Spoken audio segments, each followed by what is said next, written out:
we're going to learn how to use the Polylang integration extension for Gato GraphQL. I have in this WordPress site the Polylang plugin installed.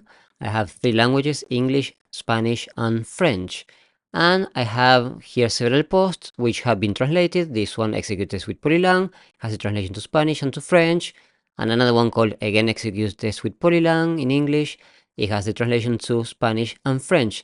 So when we do not have the Gato GraphQL integration installed, what will happen is that we will get all of the content all together without being able to filter by language. So let's replicate how that will be. In the modules, we can search for the Polylang module and we can disable this. So now this is the same as not having this extension installed. So now, if we want to fetch the data for all of the posts, let's see what we get. Posts, title. Let's get just pagination.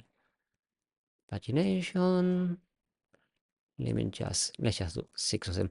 So as we can see, when I'm executing this query, I'm getting all of the content.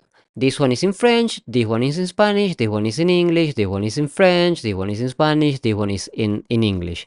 And that's not cool, right? I mean, we want to fetch the data just for a specific language and nothing else.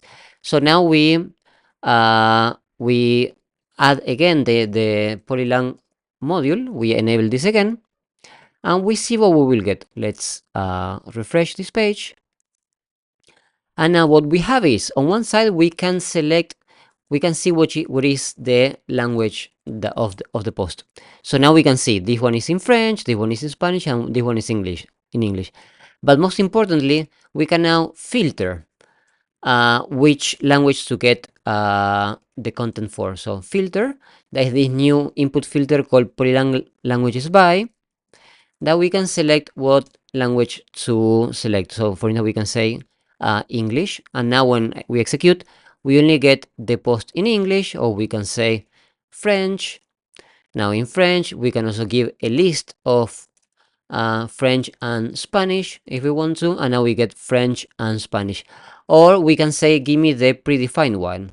So the default language that will be English in my website, now it's we can just say this constant default, and it gives me the default, all the entry for the default language. So this way we can build our headless site for English and fetch all the data in English, the one in Spanish and fetch all the data in Spanish, and the one in French and fetch all the data only in French. All right, I hope that you have enjoyed this video. Thank you.